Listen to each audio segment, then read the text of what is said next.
Good morning बच्चों। आज मैं आपको क्या पढ़ाऊंगी? ध्वनि की चाल।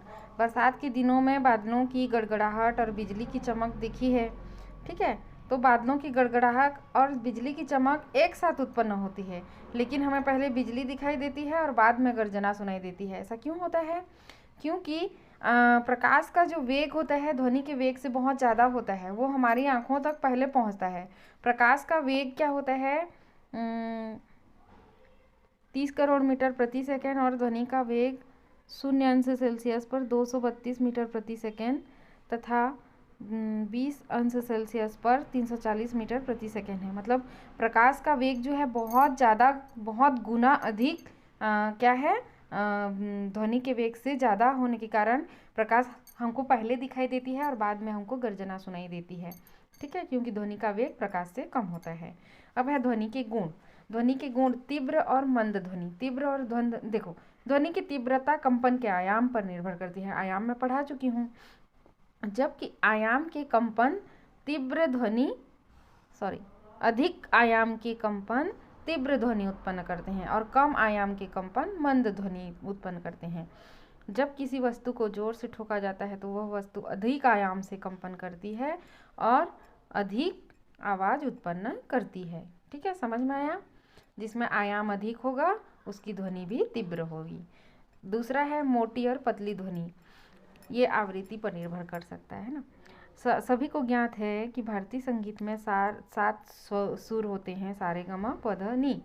यह क्रम बढ़ती हुई आवृत्ति के अनुसार है। ध्वनि सा से शुरू करने पर आगे बढ़ने पर पतली सुनाई देती है, अर्थात ध्वनि का तारत्व बढ़ने लगता है। अधिक तारत्व की ध्वनि की आवृत्ति उच्च होती है। ठीक है, जिसकी आवृत्ति अधिक होगी वो आवाज़ पतली होगी, इतना समझ लो। ठीक है, जिसकी आवाज़ एकदम पतली हुई मतलब उस ध्वनि की आवृत्ति क्या होती है? अधिक होती है। जैसे महिलाओं की आवाज़, कोयल की आवाज़, मच्छरों की भिनभिनाहट, ये क्या है? अधिक क्या है? तारत्व इसका अधिक होता है और आवृत्ति भी अधिक होता है। और कम तारत्व की ध्वनि की जो आवृत्ति होती है वो कम होती है और वह मोटी सुनाई देती है। जैसे पुरुषों की आवाज़, शेर की दहाड़, ड्रम बजने से उत्पन्न आवाज़। मतलब आपको यहाँ पे याद रखना है कि महिलाओं की आवाज़ और पुरुषों की आवाज़ से आपको याद रखना है कि महिलाओं की आवाज़ पतली होती है तो तारत्व अधिक होगा, आवृत्ति अधिक होगा। ठीक है, और मोटा आवाज़ में क्या होता है? तारत्व कम होगा और आवृत्ति भी कम होगा। ठीक है, अब है सुस्वर ध्वनि और शोर। ऐसी ध्वनि जो कर्ण को प्रिय हो उसे हम सुस्वर ध्वनि कहते हैं और जो कानों को अप्रिय लगे उसे शोर कहते हैं। अनियमित कंपनों से शोर उत्पन्न होता है और नियमित कंपन जो एक दूसरे से निश्चित संबंध रखते हैं मधुर ध्वनि उत्पन्न करते हैं। और वाद्य यंत्र के कंपन सुस्वर ध्वनि के उदाहरण हैं। ठीक है, और बंदूक के चलने की आवाज़ कोलाहल या शोर है। ठीक, वाद्य यंत्रों द्वारा उत्पन्न ध्वनि ये जो होते हैं 3 प्रकार के होते हैं वाद्य यंत्र: डोरी वाले, रीड वाद्य और झिल्ली वाद्य। डोरी वाले वाद्य यंत्रों में खींची हुई डोरी या तार होते हैं जिन्हें रगड़कर खींचकर कंपित किया जाता है। इसको तो जान ही रहे हो, सितार, वीणा, वायलिन जो भी है। ठीक है, रीड वाद्य यंत्र में वायु स्तंभ कंपित होता है। इसमें वायु फूकी जाती है जो सीधे ही रीड के द्वारा अंदर जाती है, जैसे कि बांसुरी और शहनाई। और झिल्ली वाद्य में एक तनी हुई झिल्ली होती है, ढोलक आदि में देखे हो ना, यही है। संभवतः मंजीरा, घटम, नोट, मिट्टी के बर्तन जैसे वाद्य यंत्र भी देखे हो आप लोग। ये हमारे देश के अनेक भाग में बजाए जाते हैं। इन्हें पीट कर या आघात करके ध्वनि उत्पन्न की जाती है। जल तरंग भी वाद्य यंत्र की ही उदाहरण है। ठीक है, घंटा है, जल तरंग है। अब है मनुष्य द्वारा उत्पन्न ध्वनि। मनुष्य की ध्वनि कहाँ से शुरू होता है? कंठ से ही। ठीक है, कंठ में तने हुए 2 स्नायु, वाक तंतु जिसको बोलते हैं, के बीच वायु के निकलने से एक संकीर्ण झिरी पाई जाती है। जब फेफड़ों से वायु झिरी में से होकर बलपूर्वक निकलती है तो वाक तंतु कंपित होते हैं, जिससे ध्वनि उत्पन्न होती है।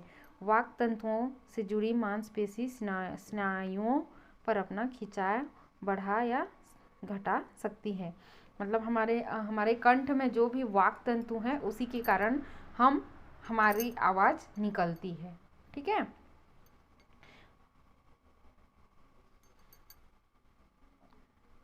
ये क्या दिया है,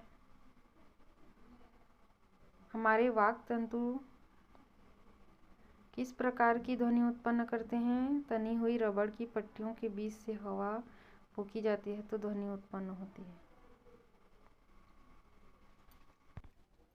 ठीक है। इसमें वाक तंतु की लंबाई दी है, पुरुषों में 20 मिलीमीटर होती है और महिलाओं में 5 मिलीमीटर इससे छोटी होती है। ठीक है। और बच्चों के वाक तंतु बहुत ही छोटे होते हैं, इसलिए वाक ध्वनि उनकी बहुत तीक्ष्ण होती है, ज़्यादा क्या होते हैं, उनको तेज लगता है। जंतु द्वारा उत्पन्न ध्वनि, कुत्ते, गाय, बकरी, बहुत से जंतु वाक तंतु द्वारा ध्वनि उत्पन्न करते हैं, लेकिन कुछ जंतुओं में वाक तंतु नहीं होते हैं। चिड़िया जो है श्वास नली में उपस्थित विशेष वाक यंत्र से ध्वनि उत्पन्न करती है। मक्खियाँ अपने पंखों को तेजी से कंपित करके ध्वनि उत्पन्न करती हैं। मेंढक वाक तंतुओं की सहायता से टर की आवाज़ करता है। कुछ मछलियाँ अपने तैरने के गलफड़े से हवा निकालकर विभिन्न आवाज़ें निकालती है। सर्प के वाक तंतु नहीं होते हैं, किंतु वे अपने मुंह से हवा निकालकर फुफकार उत्पन्न करते हैं। मतलब किसी भी प्रकार से ध्वनि उत्पन्न हो जाता है जंतुओं में। ठीक है। अब ये चैप्टर आपका ख़त्म हो गया है। क्वेश्चन आंसर जो बनता है लिख लेना, बना लेना। ये क्या होगा, 20 से 20,000, जान रहे हो ना।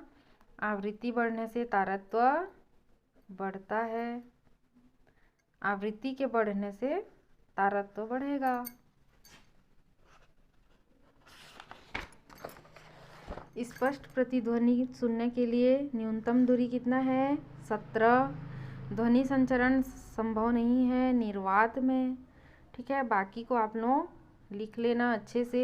4-5 क्वेश्चन हैं और इम्पॉर्टेंट हैं, एक तो आएगा ही ध्वनि से। ठीक है। अगला हम लोग नेक्स्ट जो भी इम्पॉर्टेंट क्वेश्चन चैप्टर होगा उसी को पढ़ेंगे। ठीक है। पहले इम्पॉर्टेंट वाला इस महीने कंप्लीट करते हैं। ठीक है। उसके बाद जो सरसरी तौर पर होगा उसको पढ़ेंगे। ठीक है।